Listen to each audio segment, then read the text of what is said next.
Hello दोस्तों, कैसे हैं आप लोग। उम्मीद है सभी लोग अच्छे होंगे और स्वागत है आपका अपने यूट्यूब चैनल दृष्टि फॉर ऑल एग्ज़ाम में। जैसा कि आपको पता है कि हम वनडे एग्ज़ाम की तैयारी में जो आपकी सीरीज़ को लेके चल रहे हैं, उसमें हमने अपनी पॉलिटी को ख़त्म कर लिया था और इसमें हम तैयारी जो करा रहे हैं वो वनडे एग्ज़ाम, चाहे यूपी पुलिस का एग्ज़ाम दे रहे हो, बेसिकली उसके लिए फ़ोकस क्लास है, एसएससी के लिए फ़ोकस क्लास है और रेलवेज़ के लिए फ़ोकस क्लास है। इसके अलावा भी आप कोई वनडे एग्ज़ाम दे रहे हो तो उनके लिए भी आपकी ये क्लासेस जो है इंपॉर्टेंट हो जाती हैं। जिन भी एग्ज़ाम में, वनडे एग्ज़ाम में जो आपका जीएस का पोर्शन आता है, उन सारे एग्ज़ाम्स के लिए ये क्लासेस बहुत इंपॉर्टेंट हैं। अगर आप इस चैनल पे नए हैं तो इसको सब्सक्राइब कर लीजिए, जिससे क्या है ऐसी वीडियो आपको मिलती रहे, टाइम टू टाइम नोटिफिकेशन आता रहे। तो क्या है कि इन क्लासेस में वो सारे सब्जेक्ट उस तरीके से कराए जा रहे हैं जिससे आपकी जो है नॉलेज है और या जो क्वेश्चन की डिमांड होती है उसके हिसाब से आपको आंसर मिल जाए। तो उसको ध्यान में रखते हुए हम आपको जो है बारीकी से और जितना ज़रूरी है उतना आपके लिए एग्ज़ाम के लिए ज़रूरी चीज़ें दे रहे हैं, उसके हिसाब से आपको चीज़ें समझा रहे हैं। उस जैसे क्या है, मटेरियल आपको सब जगह मिल जाता है, हम भी उसी पीडीएफ के ज़रिए आपको कुछ चीज़ें समझाने की कोशिश करते हैं। लेकिन क्या है कि हम जो समझाने वाले हैं, जो चीज़ें कर रहे हैं आपके लिए, तो वो चीज़ें क्या है आपको एक होलिस्टिक नॉलेज देती हैं, कंप्रिहेंसिव नॉलेज देती हैं। तो वो चीज़ें हम लेके चल रहे हैं। और आज का सब्जेक्ट जो हम शुरू करने वाले हैं, जैसा कि हमने पुरानी क्लासेस में बात की थी कि हम जो है अपना भारत के भूगोल यानी जियोग्राफी से शुरू करेंगे, जिसमें भारत का भूगोल और विश्व का भूगोल हम पढ़ेंगे। तो पहले आपको भारत के बारे में जानने की ज़रूरत है, क्योंकि उसको जान लेंगे तो थोड़ा एक रिलेट कर पाएंगे विश्व के भूगोल के साथ, तो उसको हम इसके बाद समझेंगे। तो वो दोनों चीज़ें आप समझ पाएंगे। और आपके जो भी एग्ज़ाम होते हैं, वनडे एग्ज़ाम, खासकर पुलिस जो अभी अगस्त में होने की चांस हैं जिनके, जिससे 10 से 15 के आसपास आपका एग्ज़ाम होगा, 5 से 10 अगस्त के बीच में। जब भी हो डेट, अभी ऐसा नहीं है इलेक्शन चल रहा है तो फिक्स हो जाएगी, जून में आपको डेट पता चल जाएगी कि अगस्त में होगा एग्ज़ाम। तो वो उस हिसाब से ध्यान में रखते हुए तैयारी करें। आपके पास ज़्यादा समय नहीं बचा है। जैसे अगर देखें तो मई, जून, जुलाई और अगस्त, अगर 4 महीने या 3 महीने देखें तो 3 से साढ़े 3 महीने आपके पास है। तो इस चीज़ को ध्यान में रखते हुए आप हमारे चैनल से जुड़े रहिए, जिससे एक सब्जेक्ट आपका हो चुका है, आपका दूसरा सब्जेक्ट चल रहा है ज्योग्राफी। और ऐसे ही हम जल्दी से जल्दी आपके जो एग्ज़ाम में सब्जेक्ट्स आते हैं, जो जो सिलेबस के अकॉर्डिंग टॉपिक्स हैं, उन पे हम आपके लिए चीज़ें दे देंगे आपको, तो उनको आप देखिएगा। और आज का हम जो टॉपिक शुरू कर रहे हैं वो 5 से 6-7 क्लास में आपको इंडियन ज्योग्राफी और वर्ल्ड ज्योग्राफी करा दी जाएगी। तो टेंशन नहीं लेने का, कोई लंबा चलेगा। और एक क्लास में भी नहीं देखना है कि मैराथन चाहिए आपको। मैराथन में क्या है, चलते जाते हैं तो आपको कई चीज़ें समझ में नहीं आती। लेकिन अगर 5 से 6 क्लास में आपको जो इंडियन ज्योग्राफी या विश्व का भूगोल पढ़ा दिया जाता है, तो आपको 6-7 क्लास में आसानी से चीज़ें समझ में आ जाएंगी और उस पर हम डिटेल भी चर्चा कर पाएंगे। आपके लिए भी फ़ायदेमंद है और आपके एग्ज़ाम के लिए और अच्छा आपको बेहतर कर सकता है। तो चलिए शुरू करते हैं। और मैं भारत के भूगोल के साथ शुरू कर रहा हूँ कि जो हम एक तरह से चर्चा करेंगे, चाचा चौधरी की ज़ुबानी चर्चा होगी। तो उस तरीके से होगी, किस तरीके से होगी कि किस तरीके से आपको और चीज़ें ध्यान रखनी है, कौन सी चीज़ इंपॉर्टेंट है उस पे ज़्यादा ध्यान देना है, वो चीज़ें आपके लिए लेके आए हैं। तो हम यहाँ से भारत का भूगोल शुरू करेंगे और हम इसमें जो शुरू करने वाले हैं वो भारत के परिचय से अपनी बात शुरू करेंगे। जो भारत का सामान्य परिचय होगा, वहाँ से हमारी बात शुरू होगी। तो मैं आपको इसके साथ ही चीज़ें कराते चलूँगा, चीज़ें बताते चलूँगा, तो आप उसको ध्यान रखिएगा। कि पहली बात मैं आपको बता दूँ कि भारत जो है विश्व में किस तरीके से अपना रोल रखता है, किस तरीके की उसकी भूमिका है, क्या है, उस कितना बड़ा है, कितना स्थान है, क्या है परसेंटेज जनसंख्या, वो सारी चीज़ें मैं आपको बताते चलूँगा। तो पहली बात कि विश्व में भारत का जो क्षेत्र है, क्षेत्रफल के हिसाब से वो 2.4% क्षेत्रफल का हिस्सा घेरता है। यानी अगर वर्ल्ड की जो है पूरा अर्थ का वो देखें और जिस पे जो लैंड का एरिया है, या पृथ्वी का पूरा एरिया अगर देख लें, तो जितना भारत का जगह है वो कितना है, तो 2.4 है। तो कुल स्थल का इसमें लिखा हुआ वर्ड्स है, कुल स्थल का, ठीक है, जितना भी, अब जैसे समुद्र को छोड़ दें तो कुल स्थल जिस पे लोग रहते हैं, जिस पे कॉन्टिनेंट्स हैं सारे, अगर उनको देखें और उसके हिसाब से परसेंटेज देखें तो 2.4% भारत का हिस्सा जो है वो पूरा हो जाता है। तो इस एंगल से देखें, दूसरा जो पॉइंट आपका बनता है, इसके बारे में भी हम क्षेत्रफल के बारे में बात करेंगे कि 32,87,000 और 363 जो है आपका, वो हम बात करेंगे किलोमीटर में, वो आपका कितना है। तो वो आपका क्षेत्रफल हो जाता है भारत का। लेकिन क्षेत्रफल के हिसाब से ही जो है आपका 2.4% जो है, इतना हिस्सा आपका भारत का हिस्सा जो है वर्ल्ड के हिसाब से हो जाता है। अब दूसरी बात इसमें जानने की है कि अगर इतना हिस्सा है और भारत जो है, लेकिन इस क्या है कि कितने बड़े देशों के बीच में अगर बात करें तो सबसे बड़े देश कितने हो सकते हैं, उनका एरिया या उनके बारे में जानने की बात होगी तो भारत का जो स्थान आएगा कि विश्व में कितना बड़ा देश है, तो 7वां सबसे बड़ा देश हो जाता है। तो इस एंगल से दूसरा पॉइंट आपको ध्यान रखना है कि भारत जो है वो विश्व में 7वां बड़ा देश है। मैं जानता हूँ कई लोग इस चीज़ को जानते होंगे, अच्छे से जानते होंगे, तो कोई दिक्कत नहीं, आपका रिवीजन हो जाएगा। आप जो नहीं जानते हैं उनके लिए चीज़ें करवाई जा रही हैं और जो जानते हैं उनका रिवीजन करवा रहे हैं।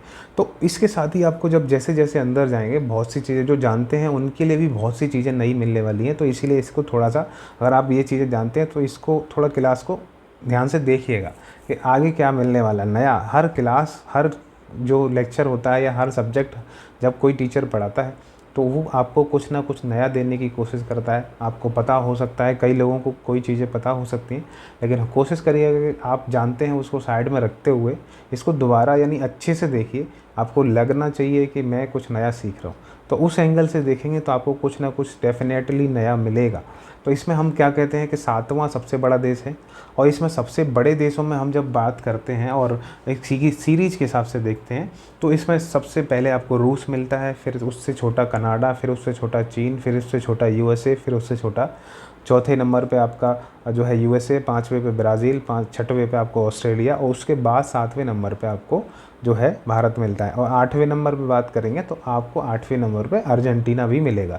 तो एक अर्जेंटीना देश भी आपको याद रखना है कि 8th नंबर पे कौन है, तो वो अर्जेंटीना भी आता है। तो कई बार क्या होता है कि आगे के ना पूछ के इसके बाद वाला पूछ लेते हैं, तो अर्जेंटीना भारत के बाद जो है 8वां सबसे बड़ा देश हो जाता है। तो ये आपके लिए नया टर्म हो सकता है जो नहीं जानते होंगे लोग। इसके अलावा अगर आप एक डायग्राम के हिसाब से समझें, एक सीक्वेंस के हिसाब से समझें, तो भी मैं आपको एक मैप के हिसाब से समझा सकता हूँ कि मैप तो नहीं बनाएंगे लेकिन मैं आपको एक लोकेशन, आप वर्ल्ड मैप की समझ रहे होंगे, अपने दिमाग में इमेज लेके चलिए कि यहाँ पे क्या है। जैसे मान लेते हैं ये यूरोप और रसिया का क्षेत्र है, तो यहाँ पे मान लेते हैं 1 नंबर और ये आपका रूस है। फिर सीधे इधर से आइए और यहाँ पे आपको जो अमेरिका का कॉन्टिनेंट है पूरा, जो नॉर्थ यानी कि नॉर्थ अमेरिका का कॉन्टिनेंट है, वहाँ पे आपको कनाडा मिलेगा। तो दूसरे नंबर पे कनाडा हो जाता है। फिर तीसरे पे रसिया के नीचे चाइना आता है, तो तीसरा आपका सबसे बड़ा देश हो गया। फिर इस तरीके से चलिए, यहाँ पे एरो बनाते जाइए कि देखिए आप किस तरीके से सीक्वेंस में चल रहे हैं, इस तरीके से, ठीक है। तो 3rd नंबर पे चाइना, फिर 4th नंबर ऐसे जाएंगे, एक सीरीज बन रही है आपकी। फिर हमारा जो चौथा देश आएगा यूएसए। अब यहाँ तक हो गया। 5वां आपका ब्राज़ील है, तो तुरंत आपके नीचे ही यहीं पे ब्राज़ील है, आप सभी जानते हैं 5वें नंबर पे, जो आपका दक्षिण अमेरिका का कॉन्टिनेंट वो एक देश है, तो ब्राज़ील आपका हो जाता है। फिर आप 5वें के बाद 6वां देखते हैं, तो यहाँ पे आपको 6वां देश देखने को मिलता है जो आपका ऑस्ट्रेलिया हो जाता है। फिर आप चाइना के नीचे ही अपना भारत देखते हैं, तो यहाँ पे आपका कौन हो जाता है, भारत हो जाता है, ठीक है। तो ये आपका भारत हो जाता है और ये 7वीं कंट्री है, ठीक है। 7th हमारी लार्जेस्ट कंट्री। अब अर्जेंटीना को अगर लोकेशन के हिसाब से देखें तो ब्राज़ील के नीचे ही आता है यहाँ पे, तो यहाँ पे एक अर्जेंटीना देश है। तो इस तरीके से भी एंगल बना सकते हैं, और नहीं तो आप अपने भारत तक सीमित रखना चाहें तो वहाँ तक भी रख सकते हैं। तो एक एंगल समझ रहे हैं कि पहले रसिया, फिर हम कनाडा, फिर चाइना, फिर यूएसए, और फिर हम आए यहाँ पे ब्राज़ील, और ब्राज़ील से आए ऑस्ट्रेलिया, और ऑस्ट्रेलिया से आए अपने भारत। अगर 8वां देश आपको ध्यान रखना है तो वो भी आपका कैसे, भारत से सीधे अर्जेंटीना में पहुंच जाते हैं। तो इस तरीके से एक आपका सीक्वेंस हो जाता है। फिर कहते हैं कि अगला पॉइंट भारत को लेके बात होती है कि विश्व में भारत जो है कुल जनसंख्या का कितना प्रतिशत है, 17.5। यानी वर्ल्ड में अगर 100% जनसंख्या मान ले तो 100% में से 17.5 लोग कहाँ पे रहते हैं, केवल भारत में रहते हैं। 100 लोग अगर वर्ल्ड में माने तो 17.5 लोग के आसपास परसेंटेज के हिसाब से, 17.5 तो नहीं बनेंगे, या तो 18 होंगे या 17 होंगे, लेकिन चूँकि परसेंटेज निकालते हैं तो परसेंटेज आप सभी समझते हैं 17.5 भी हो सकती है, 17.25 भी हो सकती है, कितनी भी हो सकती है। तो 17.5% लोग हमारे भारत में रहते हैं, ये आपको समझना है। क्वांटिटी के हिसाब से यानी नंबर्स के हिसाब से देखें तो आप सभी जानते हैं कि सेंसस 2011 के हिसाब से 121 करोड़ के आसपास है, लेकिन अभी के हिसाब से, वर्तमान कंडीशन के हिसाब से सोचते हैं तो 140 करोड़ से ऊपर हमारी जनसंख्या पहुंच गई है। और इसमें जो बात लिखी है जनसंख्या के अनुसार क्या है कि दूसरा सबसे बड़ा देश है। तो हाँ, ये बात सही है कि सेंसस के हिसाब से देखा जाए तो हमारा भारत जो है दूसरा सबसे बड़ा देश है, लेकिन वर्तमान कंडीशन के हिसाब से सोचें तो हम चाइना को पीछे पछाड़ते हुए पहले देश बन गए जिनकी पॉपुलेशन सबसे ज़्यादा हो चुकी है। लेकिन अभी वर्तमान में क्या है, सेंसस आने वाला है, तो 1-2 साल या 6 महीने में जैसे ही पार्टी आती है, जो भी इलेक्शन होने के बाद रिजल्ट आएंगे उसके बाद हो सकता है कि आपको सेंसस देखने को मिले नया। तो 2011 के बाद 2021 में 10 साल में सेंसस आता है, लेकिन 2011 में नहीं आ पाया कोरोना और कई वजह के कारण। तो उस पर काम हो चुका है, बस वो रिपोर्ट आना बाकी है। तो वो रिपोर्ट जो है आपको जल्द ही इलेक्शन के बाद देखने को मिल सकती है। तो उसके बाद आपको आइडिया लग जाएगा कि वर्ल्ड में भारत की पॉपुलेशन कितनी हो गई है, रियल में कितनी है, डॉक्यूमेंट में कितनी है। तो इस तरीके से अभी आप इसी को मान के चलिए। अब हम मेन अपने भारत की स्थिति को समझ लेते। ये तो हुआ कि इसको हमने भारत को विश्व के एंगल से देखा कि कितना बड़ा है, जनसंख्या के एंगल से कितना है, कौन से इससे बड़े देश थे, कितना इसका क्षेत्रफल है, वो चीज़ें समझी। अब हम भारत को उसके एरिया के हिसाब से समझते, तो यानी उसकी स्थिति के अनुसार समझते हैं कि अक्षांश और देशांतर और जो है क्या होते हैं, कितना है भारत का अक्षांश और देशांतर, उस सब से हम लेके चलते हैं। तो मैं आपको बता दूं कि अक्षांश और देशांतर क्या है। वैसे तो मैंने अपनी दूसरी वीडियोस में समझाया हुआ है, जो हमारी पीसीएस और आरओ और यूपीएससी के लिए क्लासेस चल रही हैं, उनमें हमने आपको पहली क्लास में ही ये चीज़ें समझाई थी। लेकिन मैं आपको यहाँ भी बताता हूँ कि अक्षांश क्या है। तो अक्षांश आपके लिए मैं बता दूँ कि जो पृथ्वी है उस पर जो है इस तरीके से लाइन, समानांतर लाइन होती हैं, तो ठीक है, उन्हीं को अक्षांश बोलते हैं। आप सभी जानते हैं ये 0 डिग्री देशांतर रेखा होती है, इसको देशांतर रेखा बोलते हैं। और देशांतर से नॉर्थ में और साउथ में, यानी उत्तर और दक्षिण में जो रेखाएं उसके समानांतर खींची जाती हैं, जो विषुवत रेखा के समानांतर रेखाएं खींची जाती हैं उत्तरी गोलार्ध और दक्षिणी गोलार्ध में, उन्हीं सब रेखाओं को क्या बोला जाता है, उन्हीं को अक्षांश रेखाएं कहा जाता है। ये तो हुआ आप सिंपली समझने के लिए बातें होगी। तो अक्षांश रेखाएं समझिए कि देशांतर जो रेखा होती है, विषुवत रेखा, सॉरी इसको देशांतर गलत में लिख दिया, विषुवत रेखा बोलते हैं, विषुवत रेखा। तो ये आपकी क्या है, विषुवत रेखा है। 0 डिग्री क्या है, विषुवत रेखा है। अब विषुवत रेखा से उत्तर और दक्षिण में उसके समानांतर यानी उसके पैरेलल अगर रेखाएं खींची जाती हैं, तो वो रेखाएं क्या होती हैं, जो है पृथ्वी पे अक्षांश रेखाएं बोली जाती हैं। ये अक्षांश रेखाएं टोटल जैसे 90 इधर होती हैं, 90 और 90 इधर होती है। तो इस तरीके से कई ऐसे बोला जाता है। तो इसको इस तरीके से एंगल से ध्यान रखिए। और यहाँ पे और यहाँ पे, ठीक है, यानी कि नॉर्थ पोल और साउथ पोल के बारे में आप सभी जानते होंगे। मैं आपको लोकेट कर रहा हूँ, एक सेकेंड। ये जैसे यहाँ 90 डिग्री और यहाँ 90 डिग्री, तो ये कौन सा होता है, ये दक्षिणी गोलार्ध होता है, या ध्रुव इसको बोलते हैं, सॉरी दक्षिणी ध्रुव, ठीक है, यानी कि साउथ पोल। और ये होता है आपका उत्तरी ध्रुव, ठीक है। तो ये आपको ध्यान रखना है कि ये उत्तरी ध्रुव और दक्षिणी ध्रुव होता है। और जो है विषुवत रेखा के समानांतर रेखाएं जो खींची जाती हैं, उन्हीं को क्या बोलते हैं। तो ये रेखाएं कौन सी हैं आपकी, ये रेखाएं कौन सी हैं, ये रेखाएं कौन सी हैं, तो यही आपकी अक्षांश रेखाएं हैं, अक्षांश रेखाएं।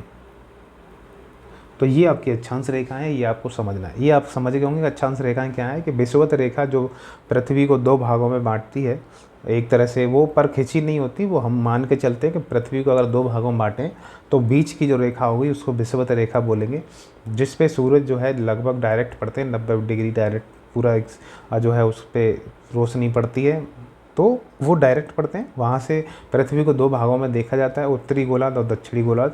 उसके समानांतर जो रेखा खींची जाती हैं उनको हम अक्षांश रेखाएं बोलते हैं। ये आपको ध्यान रखना है। अब ये मेन चीज़ क्या है, हम भारत को किस एंगल से समझ सकते हैं।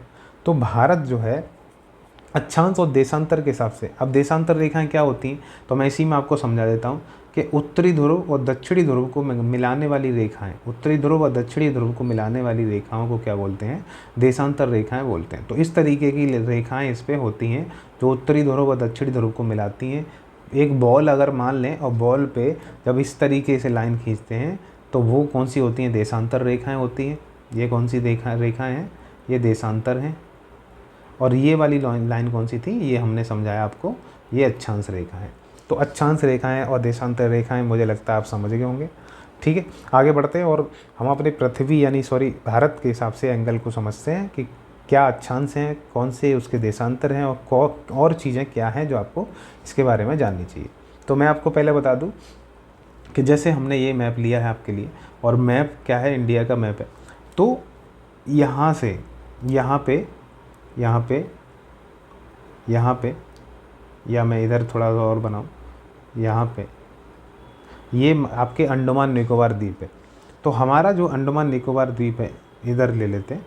अब अंडमान निकोबार द्वीप है, यहाँ पे इसको ग्रेट निकोबार बोलते हैं, इसको ग्रेट निकोबार बोलते हैं।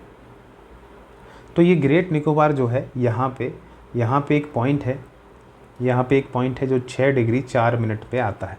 6 डिग्री 4 मिनट अक्षांश रेखा बोलते हैं इसको, यानी उत्तरी अक्षांश बोलते हैं, उत्तरी अक्षांश। ठीक है, उत्तरी अक्षांश या उत्तरी अक्षांश रेखा बोलते हैं। तो हमारे भारत का जो सबसे दक्षिणी पॉइंट है, सबसे दक्षिणी पॉइंट भारत का जो है वो 6 डिग्री 4 मिनट उत्तरी अक्षांश पे होता है, जो कहाँ है, अंडमान निकोबार के ग्रेट निकोबार द्वीप पर है।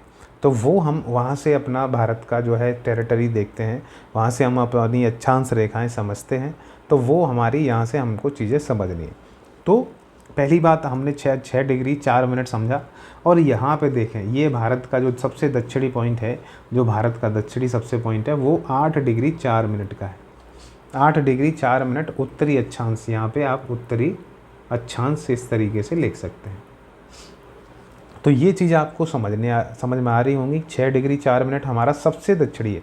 जैसे मान लें ये लाइन, जैसे एक लाइन है ये, जैसे मान लें ये वाली एक लाइन है, और ये क्या दिखा रही है आपको, ये 0 डिग्री विषुवत रेखा दिखा रही है, ये विषुवत रेखा दिखा रही है, 0 डिग्री विषुवत रेखा।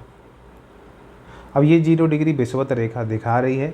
अब आप समझिए कि यहाँ से लेके और यहाँ तक हमारा जो ये दूरी है, ये जो दूरी है वो 876 किलोमीटर है। तो ये भी कई बार पूछ ली जाती है कि कितनी है, तो 876 किलोमीटर दूरी पे सब नॉर्थ की तरफ जब चलेंगे तो हमारा एक पॉइंट आएगा ग्रेट निकोबार पे, जो कितने अक्षांश पे है, 6 डिग्री 4 मिनट पे। जैसे जैसे हम पृथ्वी के जो भारत का स्थल पॉइंट है, जो सबसे दक्षिण पॉइंट है, उस पे जाते हैं तो हमारा ये कितना हो जाता है, 8 डिग्री 4 मिनट हो जाता है। अब हम सबसे नॉर्थ वाला पोर्शन देख लेते हैं कि यहाँ पे हमारा जो है वो कितने अक्षांश हमारा दिखाता है। तो हमारा 37 डिग्री 6 मिनट दिखाता है, जो हमको यहाँ पे लोकेट दिख रहा है। कि देखिए 37 डिग्री 6 मिनट उत्तरी अक्षांश हमारी क्या है, कि भारत की सबसे उत्तरी सीमा है। भारत की सबसे उत्तरी सीमा की जो रेखा दिखाती है वो 37 डिग्री 6 मिनट उत्तरी अक्षांश को दिखाती है। ये आपको ध्यान रखना। और ये क्या दिखा रही है, उत्तरी अक्षांश 8 डिग्री 4 मिनट को दिखाती है, और ये 6 डिग्री 4 मिनट का दिखाती है। और ये 876 किलोमीटर की ऊंचाई है। कहाँ से है, दूरी है, सॉरी। तो ये दूरी कहाँ से कहाँ तक है, वो विषुवत रेखा से आपके जो हमारा सबसे पॉइंट है, जो 6 डिग्री 4 मिनट वाला पॉइंट है ग्रेट निकोबार पे, उसके बीच की दूरी दिखाती है। तो ये बात आपको ध्यान रखनी है। अब हम आगे बढ़ते हैं और देखते हैं कि जो आपकी 8 डिग्री 4 मिनट है वो हमने बता दी। अब देशांतर को समझ लेते हैं। देशांतर आपका क्या मतलब होता है, देशांतर का मतलब होता है जो हमारे पश्चिम का बिंदु सबसे है, जो भारत की सीमा जहाँ से शुरू होती है वो पॉइंट, और जहाँ पे ख़त्म होती है ईस्ट वाला यानी कि पूर्व का पॉइंट, उनको क्या बोलते हैं। तो ये जो आपका पश्चिम का पॉइंट है वो आपको दिख रहा होगा कि ये जो पॉइंट है, ये जो पॉइंट है सबसे पश्चिमी पॉइंट, ये 68 डिग्री 7 मिनट पे दिखाई देता है, और इसको पूर्वी देशांतर कहते हैं। आप सभी समझ रहे होंगे पूर्वी देशांतर क्यों कहते हैं, लेकिन अगर नहीं समझ रहे तो मैं बता दूं कि जैसे ये वाली लाइन जो मैं दिखा रहा था, ये वाली लाइन, तो ये लाइन क्या करती है, ये एक इधर पश्चिमी गोलार्ध और इधर पूर्वी गोलार्ध, तो पृथ्वी को 2 भागों में बांट देती है। ये आपका पश्चिमी गोलार्ध हो जाता है, ये पश्चिमी गोलार्ध हो जाता है, और ये आपका कौन सा है, तो पूर्वी गोलार्ध है। ये इतनी बात आपको समझ में आ रही होगी, ठीक है। इसी तरीके से जब हम ऐसे देखते हैं, इस एंगल से देखते हैं, इस एंगल से देखते हैं, तो तब ये वाला जो ऊपर का पोर्शन है, ये वाला पोर्शन है, तो ये उत्तरी गोलार्ध हो जाता है, ये उत्तरी गोलार्ध हो जाता है। और ये कौन सा है, ये वाला जब देखते हैं यहाँ पे, तो इसको दक्षिणी गोलार्ध बोलते हैं। तो मैं बस आपको समझा रहा हूँ कि आप इतना तो जानते होंगे, और नहीं जानते हैं तो आप समझ लीजिए कि अगर हम अगर हम इस वाले पोर्शन को ऐसे देखते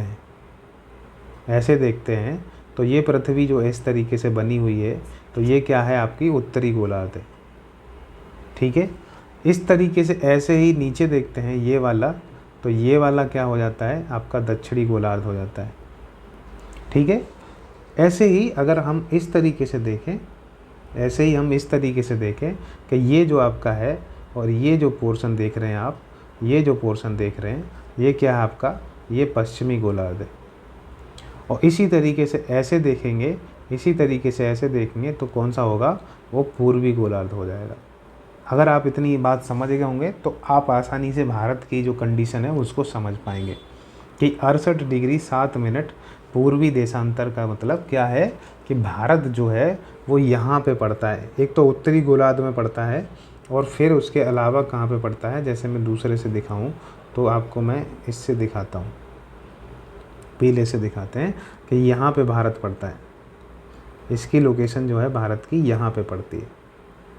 तो इसका मतलब क्या हुआ, भारत यहाँ है अगर, तो एक तो पूर्वी गोलार्ध में है, एक तो पूर्वी गोलार्ध में है, ठीक है, पहली कंडीशन, और दूसरी उत्तरी गोलार्ध में है। पूर्वी गोलार्ध और उत्तरी गोलार्ध, ये कौन सा पोर्शन है, पूरा पूर्वी गोलार्ध।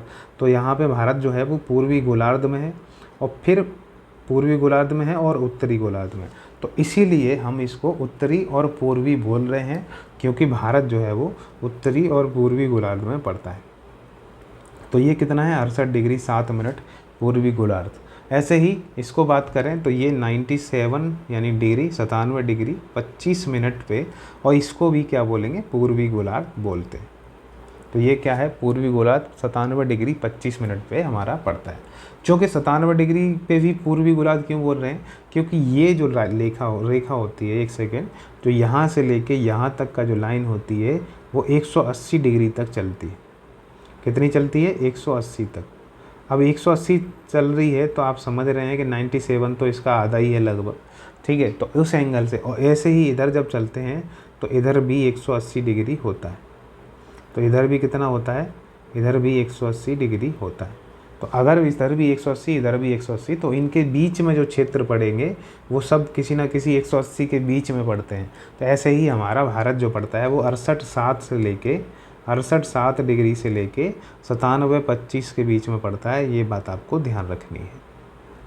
तो इतनी बात अगर समझ गए हो तो मैं आगे बढ़ता हूँ और हम देखते हैं अगली बात जो भारत को लेके है कि भारत की जो है उत्तर दक्षिण विस्तार कितना है। तो उत्तर से दक्षिण यहाँ से लेके और यहाँ तक का विस्तार जो है, कन्याकुमारी तक का विस्तार कितना है, तो वो हमारा कितना है, 3214 किलोमीटर। ये बात समझनी है, 3214 किलोमीटर। इसी तरीके से पूर्वी विस्तार को देखें तो 2933 किलोमीटर है। यानी यहाँ से लेके और यहाँ तक की दूरी हम देखते हैं तो वो कितनी है, 2933 किलोमीटर है। यानी इस तरीके से देखें तो 3214 का मतलब है उत्तर से दक्षिण वाली दूरी सब ज़्यादा है और पूर्व से पश्चिम वाली दूरी कम है। अब हम इसको और अच्छे से समझें और देखते हैं कि उत्तरी गोलार्ध में पड़ता है हमारा भारत। अब भारत को देख रहे हैं कि मैप के हिसाब से मैंने आपको समझाया, तो मैंने आपको बताया कि भारत किस में पड़ता है, उत्तरी गोलार्ध में पड़ता है। जो मैंने ये कंडीशन बताई थी, ये वाली कंडीशन बनाई थी कि ये भारत कहाँ पड़ रहा है, इसमें उत्तरी गोलार्ध के यहाँ पॉइंट पे पड़ रहा है। ये मैंने आपको बताया, ठीक है। जैसे मैंने क्या बताया आपको, मैं दोबारा से एक बार यहाँ बना लेता हूँ। मैंने बताया कि जैसे ये है और ये रेखा है, ये रेखा, तो ये वाला पोर्शन क्या है, पूर्वी गोलार्ध, और ये वाला पोर्शन क्या है आपका, ये वो पोर्शन है उत्तरी गोलार्ध, और ये कितना है, ये वाला, ये पूर्वी गोलार्ध है, ठीक है। तो भारत कहाँ पे है, भारत यहाँ है। भारत कहाँ है, भारत यहाँ, ठीक है। एक सेकेंड, ये पूरा जैसे विषुवत रेखा से ऊपर है, ठीक है। तो भारत कहाँ है, भारत यहाँ है। ये आपको ध्यान रखना है। अब भारत यहाँ है, विषुवत रेखा से टच नहीं करता। आपको 876 किलोमीटर मैंने जो है दूरी दिखाई।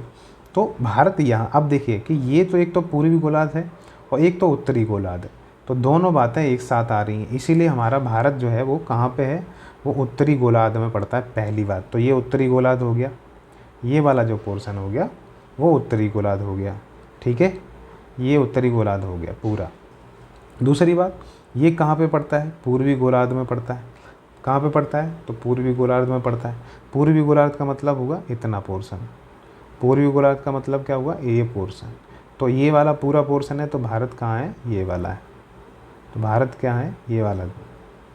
तो ये पूर्वी गोलार्ध में हो गया, और ये आपका उत्तरी गोलार्ध में हो गया। तो दोनों बातें आपने समझ ली, उत्तरी गोलार्ध और पूर्वी गोलार्ध में। अब भारत की आकृति कैसी है, तो आकृति कैसी है, चतुष्कोणीय है, यानी 4 कोणों के हिसाब से दिखती है। तो आपको दिख भी रही होगी, इस तरीके से भारत की जो है स्थिति देखने को मिलती है। तो चतुष्कोणीय है, एक तरीके से चतुष्कोणीय आपको देखने को मिलती है। तो इस तरीके से ये कह रहे हैं कि इसकी कैसी है। इसके अलावा ये कहाँ पे स्थित है, तो एशिया में स्थित है। ठीक है, ये वाली बात जाननी कि भारत जो है वो कहाँ, किसका पार्ट है, तो एशिया का पार्ट है। और ये हम समझेंगे कि कितने महाद्वीप हैं, 7 महाद्वीप हैं, जिसको एशिया सबसे बड़ा महाद्वीप है।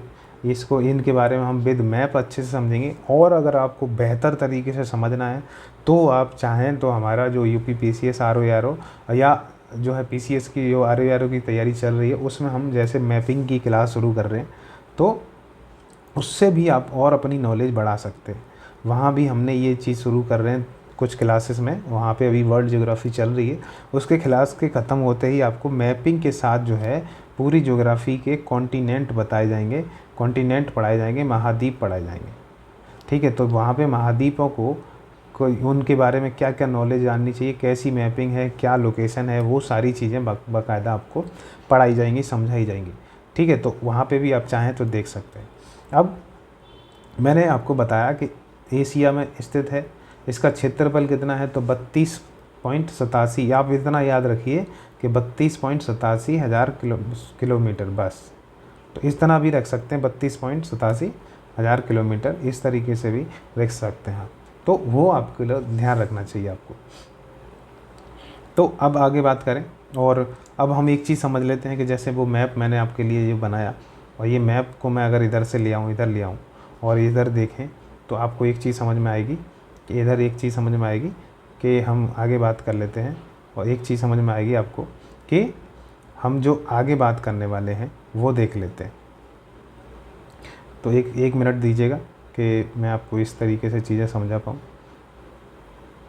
और इसमें आगे हम बढ़ेंगे। जैसे मैं आपको अब बता दूं कि हमारी ये चीज़ें हो रही हैं, और मैं इसको हटा के थोड़ा सा आपको क्लियर करके एक चीज़ और बताऊं। अब आगे हम यहाँ क्षेत्रफल पर समझ सकें, अब मैं आपको जो अगला चीज़ बताने वाला हूँ वो भारत के दूरस्थ बिंदु समझाने वाला हूँ, जहाँ से सीधे डायरेक्ट आपका क्वेश्चन पूछ लेता है। सीधे डायरेक्ट क्वेश्चन पूछता है कि बताइए कि आपका पूर्वी बिंदु कौन सा है, पश्चिमी बिंदु कौन सा है, दक्षिणी बिंदु कौन सा है। और हो सकता है ये चीज़ें आपको पता हो, लेकिन यहाँ और अच्छे से आप समझ पाएंगे विद डायग्राम्स। अगर आप समझेंगे तो आपको और अच्छे से चीज़ें समझ में आ जाएंगी।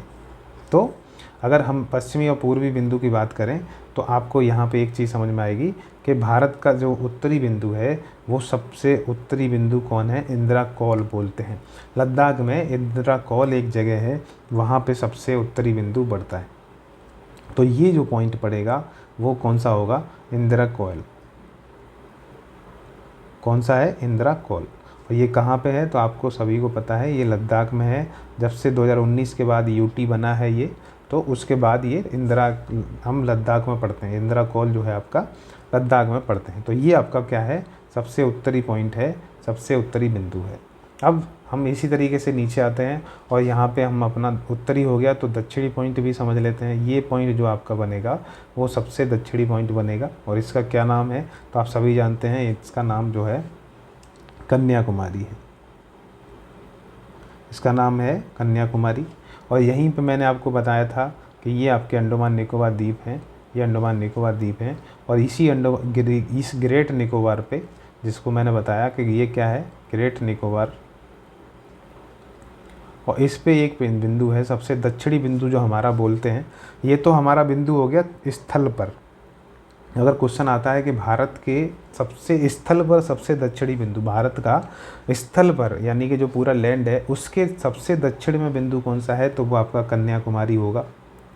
और अगर ये पूछता है कि भारत का दक्षिणी बिंदु कौन सा है, और उसमें अगर आपका इंदिरा पॉइंट दे रखा है, क्या दे रखा है, यहाँ पे एक पॉइंट है इंदिरा पॉइंट, तो इंदिरा पॉइंट दे रखा है, तो वो आपका कौन सा होगा, वो सबसे दक्षिणी बिंदु होगा। ये आपको ध्यान रखना है। तो किस पे है, ग्रेट निकोबार द्वीप पे है, ये बात आपको ध्यान रखनी है। ये तो हो गए दक्षिणी और उत्तरी बिंदु। अब हम पूर्वी और पश्चिमी बिंदु समझ लेते हैं। तो यहाँ पे जो गुजरात का एरिया है, और यहाँ पे सबसे पश्चिमी बिंदु है जिसको गुहार मोता या गुहार मोती बोलते हैं। या गोरमोता भी इसको कहा जाता है। तो क्या है गोरमोता और कहाँ पे है, तो गुजरात में। वैसे ही हम यहाँ समझते हैं कि आपका जो है पूर्वी बिंदु कौन सा है, तो पूर्वी बिंदु आपका अरुणाचल प्रदेश में। इसका क्या नाम है, तो इसको किबिथु बोलते हैं। क्या बोलते हैं, किबिथु बोलते हैं। और ये किबिथु कहाँ पे है, तो किबिथु आपका कहाँ है, तो किबिथु आपका कहाँ है, वो आपका अरुणाचल प्रदेश में है। तो किबिथु आपका कहाँ पे है, अरुणाचल प्रदेश में है। ठीक है, तो ये आपको ध्यान रखना है। कहाँ पे है, तो अरुणाचल प्रदेश में। ठीक है, अरुणाचल प्रदेश, अरुणाचल प्रदेश। तो ये बात आपको ध्यान रखनी है। तो जिस तरीके से देखिए किबिथु आपका अरुणाचल प्रदेश, गोरमाता गुजरात। तो हमने इसके बारे में बात की कि भारत का जो पश्चिमी बिंदु है वो गोरमाता है, पूर्वी बिंदु है वो किबिथु है, और आपका उत्तरी बिंदु है इंदिरा कॉल है, और दक्षिणी बिंदु हमने बात की तो इंदिरा पॉइंट है। अगर स्थल पे देखें, ये क्या है, स्थल का, भारत के स्थल का सबसे दक्षिणी बिंदु तो कन्याकुमारी है। इसी को केप कमोरिन भी बोलते हैं। ठीक है, तो कुमार अंतरीप भी बोलते हैं, वो आपको ध्यान रखना है। कुमार अंतरीप, केप कमोरिन, वो इस तरीके से इसको। अब इंदिरा पॉइंट को एक कई नामों से जानता है, इसको पॉइंट को कैलीमर भी बोलते हैं। तो पॉइंट कैलीमर भी इसको बोलते हैं, ये भी आप ध्यान रखिएगा। पॉइंट कैलीमर भी बोलते हैं। तो कई सारे नाम हैं, तो कई नाम की जगह आप इसको एक दो नाम याद रखिए। अब हम इतना चीज़ समझ गए, तो भारत की अब हम ये चीज़ समझते हैं कि भारत में जो कर्क रेखा बीच से गुजरती है, भारत को जो अक्षांश रेखाओं की बात की थी, उन्हीं अक्षांश रेखाओं में से क्या होता है कि एक रेखा जिसको कर्क रेखा बोलते हैं, वो हमारे भारत को दो भागों में बांटती है। वो भारत को दो भागों में बांटती है और हमारे जो है इस तरीके से गुजरती है। तो इस तरीके से गुजरती हुई हमारे जो है इस तरीके से गुजरती है। तो भारत के 8 राज्यों से होकर गुजरती है, और इस रेखा को क्या बोलते हैं, तो इसी को हम कर्क रेखा बोलते हैं। क्या बोलते हैं, कर्क रेखा नाम देते हैं। और ये कितने डिग्री पे होती है, तो 23.5 डिग्री पे होती है। 23.5 डिग्री यानी 23 डिग्री 30 मिनट, जिसको 23.5 डिग्री कहते हैं, तो उस पर होती है। अब ये कहाँ से गुजरती है, तो गुजरती है कहाँ से, तो भारत के लगभग मध्य से गुजरती है। तो भारत के बीच से होकर गुजरती है, जिसका मैंने आपको लोकेशन बना के दिखाया कि जो आपकी इस तरीके से रेखा भारत के राज्यों से गुजरती है। अब कौन से राज्य हैं वो सभी हम बात कर लेते हैं। जैसे गुजरात, आपका MP, छत्तीसगढ़, आपका झारखंड, आपका पश्चिम बंगाल। और यहाँ पे इस तरीके से यहाँ लोकेशन होती है। ये मैप थोड़ा सा ऐसा है कि आपको दिखा रहा है, लेकिन यहाँ पे आपका जो है राजस्थान भी आ जाता है। इसके साथ ही आपका जो है त्रिपुरा, ये वाला जो है, और यहाँ पे मिज़ोरम। तो 1, 2, 3, 4, 5, 6, 7 और 8, ये 8 राज्य हैं जहाँ से ये गुजरती है। तो आप देख लीजिए, 8 राज्य के नाम लिखे हैं, गुजरात, राजस्थान, मध्य प्रदेश, छत्तीसगढ़, झारखंड, पश्चिम बंगाल, त्रिपुरा और मिज़ोरम। जैसे जैसे मैंने आपको बताया, फिर से मैं रिपीट कर देता हूँ, फिर से मैं आपको बता दूँ कि कौन से हैं। तो आपका पहला है, एक सेकेंड, आपका पहला है गुजरात। ठीक है, पहला गुजरात, दूसरा राजस्थान, जो यहाँ पे थोड़ा सा कट के जाता है, टच करता है, तो यहाँ पे ये, फिर MP, मध्य प्रदेश, छत्तीसगढ़, झारखंड, वेस्ट बंगाल, त्रिपुरा और मिज़ोरम। इस तरीके से आप याद कर सकते हैं। इसका कोई ट्रिक की ज़रूरत नहीं है। आप अगर इंडिया का मैप दिमाग में रखते हैं, तो आप पश्चिम से पूरब की तरफ जैसे जैसे बढ़ेंगे, पश्चिम से पूरब की तरफ बढ़ेंगे, आपको ऑटोमेटिक याद हो जाएंगे। सबसे पश्चिम में गुजरात राज्य आता है, उसके बाद राजस्थान, फिर मध्य प्रदेश, फिर छत्तीसगढ़ आता है, फिर झारखंड आता है, फिर वेस्ट बंगाल आता है, फिर त्रिपुरा आता है, फिर मिज़ोरम आता है। कई लोग ट्रिक से करवाने की कोशिश करते हैं याद, ज़रूरत नहीं है उसकी। अगर इस तरीके से आप थोड़ा सा समझ के करते हैं, वो ज़्यादा ज़रूरी है। नहीं तो ट्रिक बनाने वाले कई लोग बना सकते हैं, ट्रिक से याद करके। भाई ट्रिक भी याद रखो, फिर उसका मतलब भी समझो, फिर उसमें 8 राज्य समझो, तो कितना लोचा हो जाता है। तो आप ये फालतू की चीज़ें ना करें।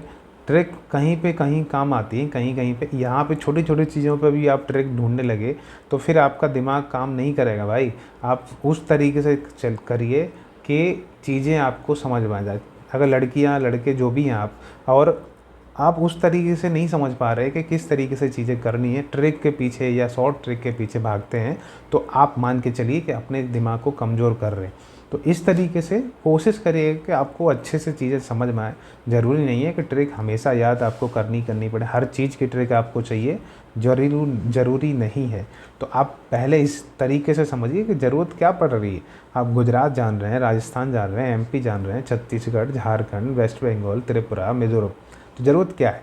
तो ट्रिक को ज़्यादा तवज्जो ना दें। जहाँ पे लगता है बहुत सा डाटा याद करना है, जहाँ पे लगता है क्रिटिकल मैटर है, वहाँ पे आपको कई चीज़ें नाम याद रखने होते हैं, तो वहाँ पे आप एक बार के लिए कोशिश कर सकते हैं, वहाँ ट्रिक आपको मिल जाए। भाई मैथ में ट्रिक समझ में आती है कि सीजीएल या एसएससी कोई एग्ज़ाम दे रहे हैं, तो वहाँ पे मैथ में तुरंत टाइमली जो चीज़ें करनी पड़ती हैं, तुरंत हमको सवाल का जवाब देना पड़ता है, तो वहाँ पे ट्रिक की ज़रूरत पड़ जाती है कि तुरंत सवाल निकलने से मतलब है। यहाँ भी आपको चीज़ें आने से मतलब है, लेकिन आप ये चीज़ें ऐसी हैं कि दुनियादारी में भी आपको काम आती हैं, समझ में आती हैं। आप कभी थोड़ा सा अच्छे से समझ पाएंगे तो बाकी चीज़ें भी आप समाज में व्यवहारिक हो पाते हैं, चीज़ें समझ आती हैं, तो आप उस रोल में निभा पाते हैं अपने आप को कि समाज में हमको किस तरीके से किसी से बात करनी है, किसी तरीके से किस तरीके से जो है चीज़ें रखनी है, किसी को किस तरीके से ज्ञान देना है, बच्चे हैं तो उनको किस तरीके से समझाना है। अब आपको ट्रिक्स याद हैं, तो दिक्कत क्या होगी कि आप ट्रिक समझाएंगे तो लोगों को समझ में नहीं आएगा, तो दिक्कत वहाँ भी बन सकती है। अब ये चीज़ हमने समझ ली, कर्क रेखा समझ ली, कर्क रेखा 8 राज्यों से होकर गुजरती है, ये भी समझ लिया। 8 राज्य जान लिए, गुजरात, राजस्थान, मध्य प्रदेश, छत्तीसगढ़, झारखंड, वेस्ट बंगाल, त्रिपुरा, मिज़ोरम, ये चीज़ें जान ली। अब हम भारत की जो और इम्पोर्टेंट बातें हैं, तो भारत को टाइम के हिसाब से देखें तो भारत में जो टाइम देखा जाता है वो एक मानक समय रेखा के हिसाब से देखा जाता है, और भारत की जो मानक समय रेखा है वो 82.5 रेखा है। तो उसको भी मैं मैप के ज़रिए आपको समझा देता हूँ, जिससे आपको एक आइडिया लग जाएगा कि भारत की मानक समय रेखा कहाँ से गुजरती है। ये कर्क रेखा आप समझ गए होंगे, लेकिन यहीं पे मैं आपको इस तरीके से लोकेट करते हुए ये चीज़ बता रहा हूँ। इस तरीके से ये चलेगा, ठीक है, तो इस तरीके से चलेगा। तो ये जो रेखा बनती है भारत की, वो मानक समय रेखा बनती है, वो मानक समय रेखा बनती है। तो ये मान के चलिए क्या है, ये मानक समय रेखा है। और ये मानक समय रेखा क्या होती है वो मैं आपको थोड़ा सा समझा दूं कि ये हमारी पहली बात तो कितनी है, तो 82.5 है, ये आपको ध्यान रखना है। 82 डिग्री 30 मिनट पे हमारी जो है मानक समय रेखा बोलते हैं, इसको मानक समय रेखा बोलते हैं। तो एक तो मानक समय रेखा होगी, ये आपको ध्यान रखना है। तो मानक समय रेखा क्या होती है कि जब कोई भी देश जो होता है अपने समय को निर्धारित करने के लिए किसी भी देशांतर रेखा को मानता है, तो ये क्या है, बेसिकली 82.5 देशांतर रेखा भी इसको कहते हैं। तो ये देशांतर रेखा है, और देशांतर रेखा को, किसी एक देशांतर रेखा को जब कोई देश अपने समय के निर्धारण करने के लिए उसको मानता है कि हम यहाँ से अपना टाइम को कैलकुलेट करेंगे, तो उसी को हम किसी भी देश की जो है मानक समय रेखा बोलते हैं। जैसे भारत ने सोचा कि हम 82.5 डिग्री से अपने समय को निर्धारित करेंगे कि हम जो है इधर भी देख पाएँ, इधर भी समय सेम लगे और इधर भी समय सेम लगे, तो इसीलिए बीच में एक रेखा मानी भारत के जो है गवर्नमेंट ने, और 82.5 डिग्री डिसाइड किया उसको, और देखा कि यहाँ से हम लोग 1 घंटे इधर 1 आवर्स इधर के गैप में है और 1 आवर्स इधर के गैप में है, ठीक है। तो दोनों तरफ कैलकुलेट किया जा सकता है। आप सभी को पता है कि मैं आपको बता दूं कि पूर्व से पश्चिम तरफ जाते हैं जब, यानी पश्चिमी बिंदु से पूर्वी बिंदु के बीच में 30 डिग्री का गैप होता है, और घंटे के हिसाब से देखें तो 2 घंटे का गैप होता है। तो ये क्वेश्चन कई बार पूछा गया है कि पूर्व व पश्चिम के बीच में कितने घंटे का गैप देखने को मिलता है, अंतराल कितने घंटे का देखने को मिलता है। तो कितने घंटे का अंतर देखने को मिलता है, 2 घंटे का अंतर देखने को मिलता है। तो पूर्वी बिंदु से और पश्चिमी बिंदु के बीच में कितने घंटे का अंतर देखने को मिलेगा, तो 2 घंटे का देखने को मिलता है। तो अब इस समस्या को दूर करने के लिए सरकार ने क्या किया कि 82.5 रेखा बीच से जो गुजर रही है उसको मान लिया 82.5 को मानक समय रेखा, और यहीं से हमने अपना टाइम डिसाइड किया कि यहाँ से टाइम को डिसाइड करेंगे। तो उसी लिए इसको 82.5 रेखा को क्या नाम दिया गया, मानक समय रेखा नाम दिया गया। इसको याद करना है, समझना है, तो एक ट्रिक मैं जिस तरीके से, अगर कोई ट्रिक बात करता है तो मैं ट्रिक उसको समझा देता हूँ।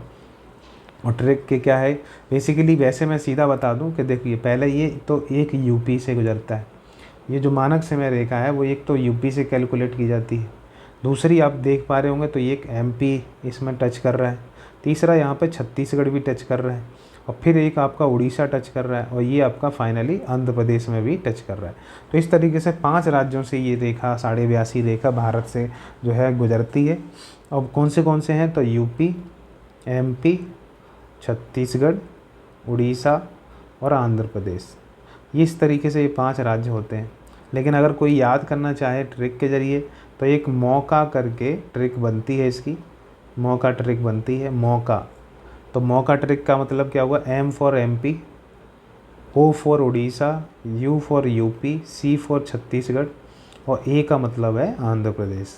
तो आप चाहें तो इस तरीके से मौका करके आप याद रख सकते हैं कि मौका का मतलब है एमपी उड़ीसा, यूपी, छत्तीसगढ़ और आंध्र प्रदेश। तो एक ये तरीका हो सकता है। तो 82.5 रेखा जहाँ से हमारा समय निर्धारित होता है वो रेखा कहाँ से गुजरती है, तो आपकी इन राज्यों से होकर गुजरती है। तो इसके बारे में हमें बात कर रहे हैं और मैं आपको बता दूं कि कहाँ कहाँ से गुजरेगी।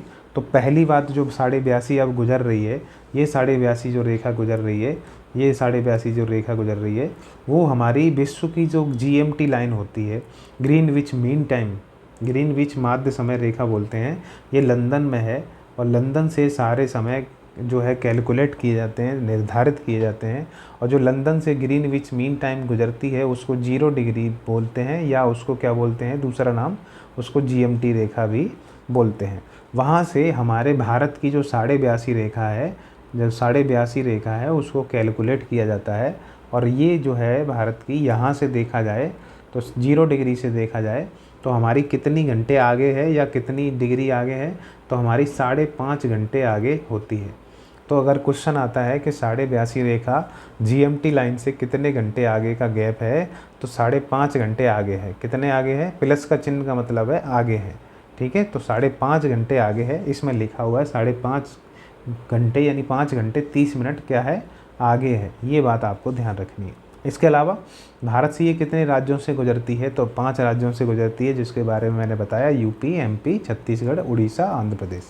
तो ये आपको एग्जाम्पल, आपको जो है स्टेट के नाम याद रखने हैं। ये क्वेश्चन कई बार पूछता है, जो मैंने आपको पहली बात तो इसको समझ लीजिए कि मैंने बताया कि गुजरात और अरुणाचल प्रदेश जो है, गुजरात और अरुणाचल प्रदेश के जो पूर्वी और पश्चिमी बिंदु हैं उनमें स्थानीय समय में कितने घंटे का अंतर देखने को मिलता है, तो 2 घंटे का अंतर देखने को मिलता है।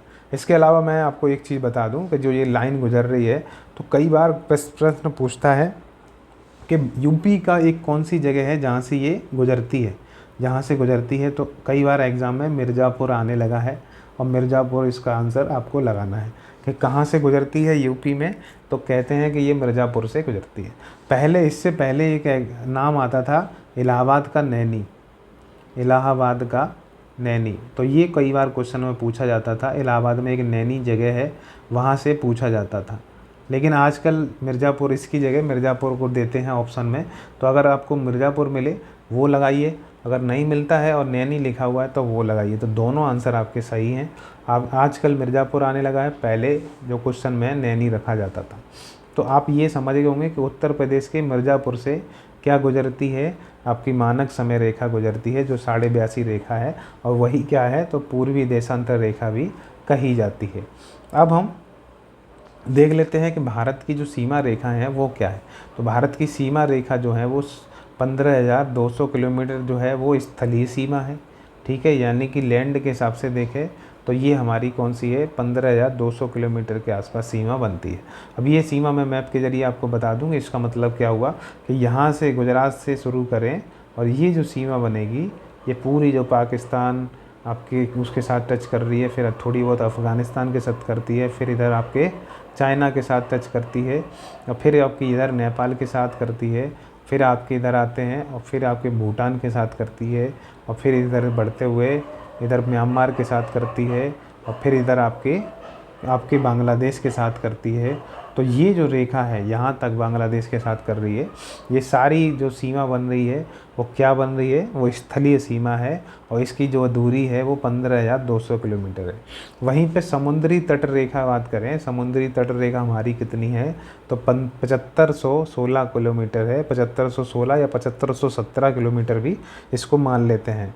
तो 7516 की जगह 7517 किलोमीटर का है कि आपकी जो है तटीय रेखा है। इसका मतलब क्या हुआ कि यहाँ से लेके यहाँ गुजरात के इस तट से लेके ऐसे शुरू करें तो यहाँ से जाते हैं और इस तरीके से देखते हैं तो यहाँ तक हमारी जो तट रेखा है, ये जो तट रेखा है पूरी, तो वो क्या है, वो हमारी 7516 किलोमीटर है। ये आपको ध्यान रखनी है, 7516.6 जो हमारी क्या है, ये तटीय सीमा है। तो इस तरीके से आपको समझ में आ रहा होगा कि ये चीज़ें हमारी क्या हो रही हैं। आगे बात करते हैं और हम अब जैसे हमने सीमा रेखाएं समझ ली, तो अब हम अगली चीज़ समझ रहे हैं कि हमारा जो बाकी देशों के साथ जो सीमा लगती है, तो सीमा हमने समझी, अब सीमा समझ लेते हैं किस देश के साथ, पड़ोसी देशों के साथ कितनी सीमा हमारी लगती है। तो ये डाटा है, आप चीज़ें तुरंत आप याद कर सकते हैं, इसमें कुछ दिक्कत की बात ही नहीं है। और ज़्यादा लगी तो मैं आपको मैप के साथ चीज़ें बताते रहूँगा। इस मैप को हम इधर ले आते हैं, इधर आपके साथ डिस्कस करेंगे, इसके साथ समझ लेंगे कि इसमें क्या है और चीज़ें समझने के लिए। तो मैं इधर कर लेता हूँ और इसमें हम चीज़ें समझने वाले हैं।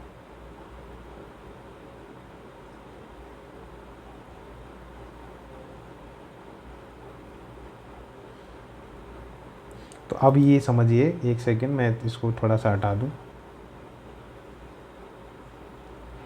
और ये जो है, ये सारी चीज़ें हम समझने वाले हैं और इसमें हम समझेंगे किस तरीके से कौन सा राज्य देश जो है वो हमारे साथ सीमा बनाता है।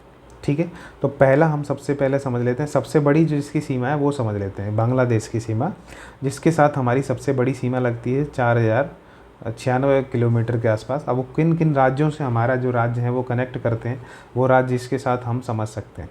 तो हमारा एक पहला यहाँ पे कनेक्ट करता है, जैसे आप सभी को पता है ये है बांग्लादेश, ये बांग्लादेश की जो रेखा है वो इस तरीके से आपको समझ में आ रही होगी, या मैं इसे ब्लू पेन से बना के दिखा देता हूँ कि ये जो आपको जो रेखा दिख रही है वो क्या है, ये बांग्लादेश का स्ट्रक्चर दिखा रही है।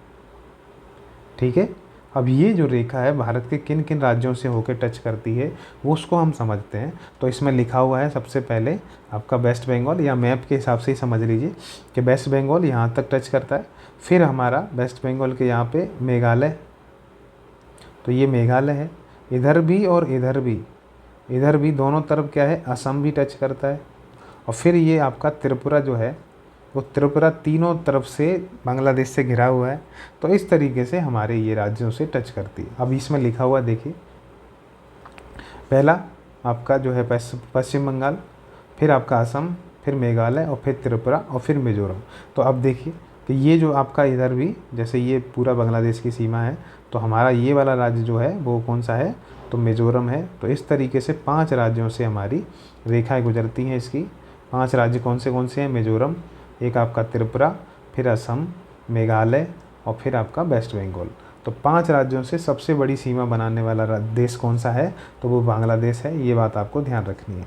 इसके बाद दूसरा जो देश बनता है, इसको नंबरिंग के हिसाब से करिए, सबसे बड़े के सीक्वेंस आपको समझ में आ जाएगा। जैसे उल्टे सीधे आपको समझ में नहीं आएंगे, आपको सीक्वेंस भी समझ में आ जाएगा और पूरी सारी चीज़ें समझ में आएंगी। तो पहला देश आपका बांग्लादेश हो गया।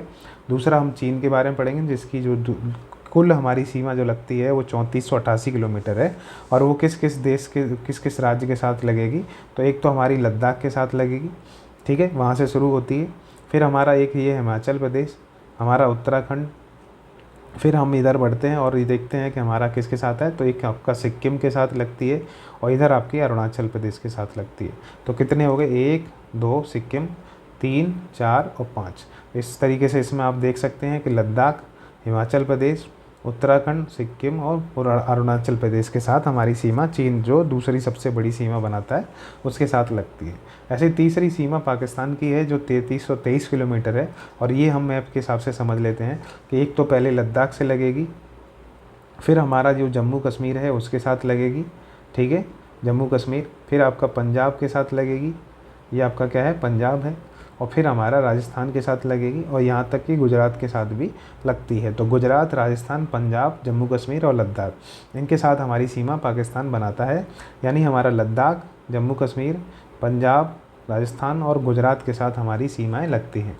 अब इसके बाद चौथे नंबर पर जो देश आता है वो हमारा कौन सा आता है, नेपाल। और नेपाल के साथ किन किन राज्यों से लगती है वो हम मैप के साथ समझ लेते हैं कि जैसे ये लोकेशन जो दिखा रहा है, 1 मिनट मैं दूसरे पेन से दिखाता हूँ।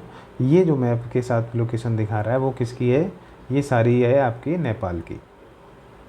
अब नेपाल की किसके साथ सीमा लगती है, तो पहली तो हमारी उत्तराखंड के साथ लगती है, दूसरा यूपी के साथ लगती है, तीसरा बिहार के साथ लगती है, और चौथा आपका यहाँ पे जो बांग्लादेश है आपका, तो ये बांग्लादेश के साथ भी लगती है, और पांचवा जो आपका बनेगा वो सिक्किम के साथ भी इसकी सीमा लगती है। तो इस तरीके से इसके साथ भी 5 राज्य हैं जो सीमा बनाते हैं। कौन से हैं, तो आप देख सकते हैं कि आपका उत्तराखंड है जिसके बारे में बात की, यूपी है, फिर बिहार, और फिर पश्चिम बंगाल, और फिर सिक्किम। तो ये 5 राज्य इसके साथ भी सीमा लगाते हैं। और कितनी टोटल सीमा है, तो 1751 किलोमीटर के आसपास सीमा इसकी बनती है। उसके बाद हमारा 5वें नंबर पे आता है म्यांमार, और म्यांमार के साथ सीमा लगती है 1643 किलोमीटर। और ये किन किन राज्यों से लगती है वो मैप के ज़रिए समझ लेते हैं। जैसे आपको मैंने बताया कि इधर क्या है आपका, इधर आपका म्यांमार है ये पूरा, जिसके साथ हमारी सीमा लग रही है। तो ये कौन सा है, ये आपका म्यांमार है, यह क्या है, म्यांमार है। और म्यांमार के साथ हमारी जो सीमा लग रही है वो पहली बात अरुणाचल प्रदेश के साथ लगती है, फिर यहाँ पे नागालैंड है उसके साथ लगती है, यहाँ पे मणिपुर है उसके साथ लगती है, और ये मिज़ोरम है उसके साथ लगती है। तो पूर्व के जो हमारे चारों राज्य हैं उनके साथ हमारी कौन सीमा बनाता है, वो हमारा म्यांमार सीमा बनाता है। ठीक है, और कितनी सीमा बन रही है, तो 1600 कितनी बन रही है, 43 किलोमीटर बन रही है। ऐसी बात करें और देखते हैं अगला जो 6वां बनता है वो आपका भूटान है। और भूटान जो है 699 यानी एक कम 700 किलोमीटर लगाता है। इसको 700 किलोमीटर -1 भी कर सकते हैं याद रखने के लिए। 699 किलोमीटर लगाता है। और किस किस के साथ है, तो सिक्किम पहला, भूटान, चूँकि भूटान यहाँ पे है तो भूटान के साथ ही हमारा जो देश की सीमा जो राज्यों की लगती है वो पहला सिक्किम की लगती है, फिर हमारा वेस्ट बंगाल की लगती है दूसरा, फिर हमारा असम की लगती है तीसरा, और फिर हमारा अरुणाचल प्रदेश की लगती है। तो भूटान के साथ जो सीमा बनाते हैं वो हमारे 4 राज्य हैं, एक तो पहला सिक्किम, फिर वेस्ट बंगाल, फिर असम, और फिर अरुणाचल प्रदेश। और फिर हमारा अफ़गानिस्तान बचता है, जो अफ़गानिस्तान के साथ जो सीमा लगती है वो केवल यहाँ पे है और थोड़ी सी है, यानी 106 किलोमीटर के आसपास। और वो कहाँ पे है, तो ये लद्दाख का एरिया है पूरा, उसके साथ ही हमारी सीमाएं बनाई जाती हैं अफ़गानिस्तान के साथ। तो इन सब देशों के साथ आपने सीमाएं समझ ली। आपने समझा सबसे पहले बांग्लादेश, फिर चीन, फिर पाकिस्तान, फिर नेपाल, फिर म्यांमार, फिर भूटान, फिर अफ़गानिस्तान। इसमें कुछ इंपॉर्टेंट 2-4 बातें हैं जो आपको और समझनी चाहिए, फिर हम अगली बात अपनी ख़त्म करेंगे। तो इसमें सबसे बड़ी सीमा मैंने बताया आपकी स्थलीय सीमा किसके साथ है, तो बांग्लादेश के साथ लगती है। और सबसे छोटी सीमा जो आप समझ ही रहे हैं 106 किलोमीटर, जो अफ़गानिस्तान के साथ लगती है। इसके साथ ही ये कह रहे हैं कि भारत के साथ जो स्थल सीमा बनाते हैं वो कितने देश हैं, जो पड़ोसी देश हमारे हैं, तो टोटल 7 देश हैं। और 7 देश कौन से वो आप सभी समझ गए। एक तो आपका पाकिस्तान, फिर इधर आपका चाइना 2, फिर आपको इधर म्यांमार मिलता है 3, फिर आपको नेपाल मिलता है, ये आपका चौथा हो जाता है। ये आपका क्या है, आपका जो है बांग्लादेश है। ठीक है, तो ये कौन सा हो गया आपका 6 हो जाता है। और आपका इधर कौन सा है, तो ये आपका भूटान हो जाता है। ठीक है, तो इस तरीके से 7 देश यानी कि म्यांमार, भूटान, और आपका बांग्लादेश, आपका नेपाल, फिर चाइना, अफ़गानिस्तान, पाकिस्तान, यहाँ पे कौन सा, तो ये आपका कौन सा है, अफ़गानिस्तान। तो इस तरीके से 7 देश जो हैं आपके इस देश भारत के साथ सीमा बनाते हैं। तो ये वाली बात इसमें बोली जा रही है। अब कुछ सीमा रेखाएं होती हैं जो कई बार क्वेश्चन में आपसे पूछते रहता है, तो वो भी मैं आपको बता देता हूँ। वैसे तो आपको पता ही होंगी कि जो रेड क्लिफ लाइन होती है वो भारत और पाकिस्तान के बीच में है, और डूरंड लाइन जो है वो भारत और अफ़गानिस्तान के बीच में है। तो यहाँ पे एक बार समझ लेते हैं मैप के ज़रिए, और आपको चीज़ें समझ में आ जाएंगी कि जो हमारी यहाँ से इसके साथ जो सीमा लगती है, ये वाली सीमा, वो पाकिस्तान के साथ जो सीमा बनाई गई है हमने, नेपाल जो है स्वतंत्रता के समय बनाई थी 1947 में, तो इसी को हम क्या बोलते हैं, रेड क्लिफ लाइन बोलते हैं। और वहीं पे जो ये वाली लाइन है हमारी अफ़गानिस्तान के साथ बनती है, उसको हम डूरंड लाइन बोलते हैं। तो ये आप समझ गए होंगे। वहीं पे हम चाइना के साथ जब बात करते हैं तो चाइना के साथ हमारी सीमा, जैसे यहाँ पे मैं आपको दिखाऊं तो ये वाली सीमा जो बन रही हैं चाइना के साथ यहाँ पे और यहाँ पे, तो ये कौन सी है बेसिकली, तो ये मैकमोहन लाइन है। ये कौन सी है, तो मैकमोहन लाइन इसको बोलते हैं। तो चाइना के साथ हमारी कौन सी सीमा है, तो मैकमोहन लाइन बनती है। ये बात आपको ध्यान रखनी है। तो मैकमोहन रेखा किन के बीच में है, चाइना और भारत के बीच में है।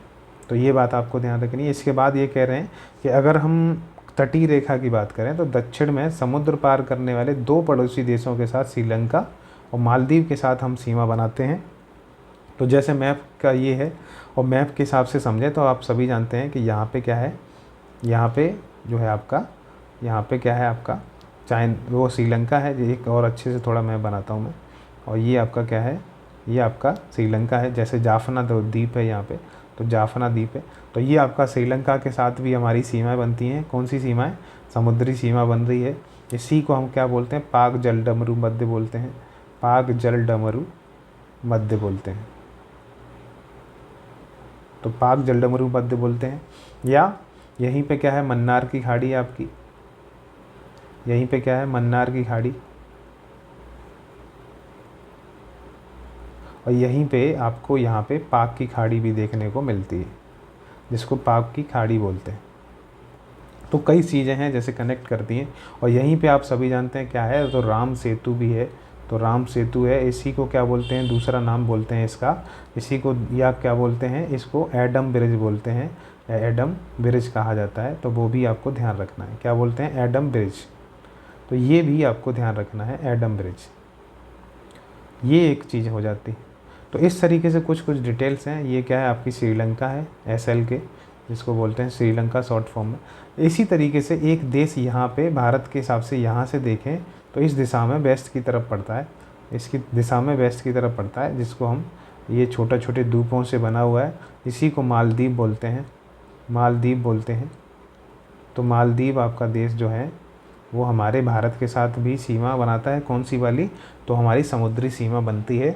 तो यही बात हमारी ये चल रही है कि हमारी कौन सी 2 सीमाएं बनती हैं पड़ोसी देशों के साथ समुद्र पार में, तो मालदीव और श्रीलंका के साथ मिलती हैं। दूसरी बात ये कह रहे हैं कि जो पाक जलडमरू मध्य, मन्नार की खाड़ी, बांग्लादेश की सीमा जो श्रीलंका के साथ मिलती है, वो मैंने आपको बता दी कि क्या है, पाक की खाड़ी, पाक जलडमरू मध्य, मन्नार की खाड़ी, और ये आपकी क्या है, इधर बे ऑफ बंगाल है, यानी बंगाल की खाड़ी है, बे ऑफ बंगाल जिसको बोलते हैं। तो बे ऑफ बंगाल या बंगाल की खाड़ी, और इधर आपका क्या है, तो अरब सागर है। इतना तो आप जानते ही होंगे, इसको मुझे लगता है बताने की ज़रूरत नहीं है। इतना तो आप बंगाल की खाड़ी और अरब सागर जानते ही होंगे। लेकिन बाकी चीज़ें मैंने आपको बता दी, पाक की खाड़ी, मन्नार की खाड़ी, राम सेतु, एडम ब्रिज और पाक जलडमरू मध्य जो श्रीलंका और भारत के बीच में है। तो यहाँ पे आपको चीज़ें समझ में आ गई होंगी। मालदीव के साथ आपको चीज़ें समझ में आ गई होंगी। आगे हम चीज़ें समझेंगे और इसमें जानेंगे कि बाकी चीज़ें भी कैसे हैं। जैसे मालदीव को मैं और अच्छे से बता दूँ कि ये आपने लिख लिया हो तो मैं हटाता हूँ। यहाँ पे जैसे आपको मैं बता दूं कि यहाँ पे ये हमारे छोटे छोटे द्वीप हैं जिसको लक्षद्वीप बोलते हैं। तो जी मान लें लक्षद्वीप है, इन्हीं में से एक द्वीप है जो सबसे दक्षिणी द्वीप है, जिसको मिनिकॉय द्वीप बोलते हैं। क्या बोलते हैं इसको, मिनिकॉय द्वीप। तो ये मिनिकॉय द्वीप है और ये मालदीव है। तो उसके बीच में एक चैनल पड़ता है, तो वो आपका सभी जानते हैं 8 डिग्री चैनल जिसको बोलते हैं। 8 डिग्री चैनल दोनों को अलग करता है। 8 डिग्री चैनल दोनों को अलग करता है। किस किस को, मिनिकॉय को, जो भारत का सबसे दक्षिणी द्वीप है लक्षद्वीप का, और इसके बाद मालदीव। तो मालदीव और मिनिकॉय के बीच में 8 डिग्री चैनल, और लक्षद्वीप का जो ये द्वीप हैं बाकी और मिनिकॉय द्वीप है, इनके बीच में भी एक चैनल है जिसको 9 डिग्री चैनल बोलते हैं। वहीं पे इधर आप अंडमान निकोबार में आएंगे, अंडमान निकोबार में आएंगे तो अंडमान और निकोबार के बीच में जो अंडमान को निकोबार से अलग करता है वो आपका 10 डिग्री चैनल होता है। तो ये इस तरीके से 8 डिग्री, 9 डिग्री, 10 डिग्री चैनल आपको पता चल गए होंगे कि अंडमान और निकोबार के बीच में कितना है, 10 डिग्री। मिनिकॉय और मालदीव के बीच में कितना है, 8 डिग्री। और मिनिकॉय और लक्षद्वीप के बीच में कितना है, या आप कवरत्ती या उस तरीके से आप मेन जो लक्षद्वीप के द्वीप हैं उनके बीच में वो देख सकते हैं। तो 9 डिग्री यहाँ पे हो जाता है। तो इस तरीके से मुझे लगता है ये चीज़ें समझ में आ गई होंगी। और इसी तरीके से ये तो आज आपके परिचय की क्लास थी, भारत का परिचय समझा हमने। अब कल से आपकी चीज़ें और शुरू होंगी, बेहतर तरीके से होंगी। तो इसी को ऐसी तरीके से ध्यान में रखते हुए आपकी ज्योग्राफी 5 से 7 क्लास में ख़त्म करवाई जाएगी, वर्ल्ड की, इंडिया की, जो आपके एग्ज़ाम के लिए इंपॉर्टेंट हो सकती है, जितना आपको जानना चाहिए। तो इस तरीके से आज की क्लास हमारी यहीं ख़त्म होती है और हम मिलेंगे अब अगली वीडियो में अगले चैप्टर के साथ, अगले टॉपिक्स के साथ। तब तक हमारे चैनल को सब्सक्राइब कर लीजिए अगर नहीं किया हुआ है, और बाकी क्लासेस आपको करनी है अगर, तो वो भी आप हमारे चैनल से जुड़ के कर सकते हैं। और अपनी जो है इसी तैयारी के साथ आप बढ़ते रहिए। इस वीडियो को हम अपने दोस्तों के पास शेयर कर दीजिए, क्योंकि समय आपके पास कम बचा है, आपके दोस्तों के पास कम बचा है, तो वो भी तैयारी में लगे रहें। इसीलिए वीडियो को सब्सक्राइब करें, शेयर कर दीजिए। और क्या है कि आपका एग्ज़ाम जो होने वाला है, तो उसी लिए लगे रहिए, तैयारी करते रहिए। हम आपके लिए क्वेश्चन हो सकता है तो आपके लिए एक जो है क्वेश्चन की सीरीज़ को जो शुरू किए हैं उसमें क्वेश्चन को और बढ़ा देंगे, और उस तरीके से आप उनका रिवीजन कर सकते हैं। तो यहाँ पे आपको बेहतर तरीके से जीएस तैयार करवाई जाएगी। बाकी चीज़ें आप दूसरी जगह से कर सकते हैं। तो अपनी तैयारी को बेहतर करिए, एग्ज़ाम में जो है सेलेक्ट होइए, और उसके बाद जो है हमसे जो है कमेंट से बात करिए कि सर ये चीज़ और पढ़ा दीजिए, ये चीज़ बताइए। तब तक के लिए अपना ख्याल रखिए, पढ़ते रहिए और अपने जो है बेहतर से बेहतर चीज़ें करते रहिए अपनी एग्ज़ाम के लिए, अपनी तैयारी के लिए। तब तक मिलते हैं अगली वीडियो में, तब तक अपना ख्याल रखिए। धन्यवाद।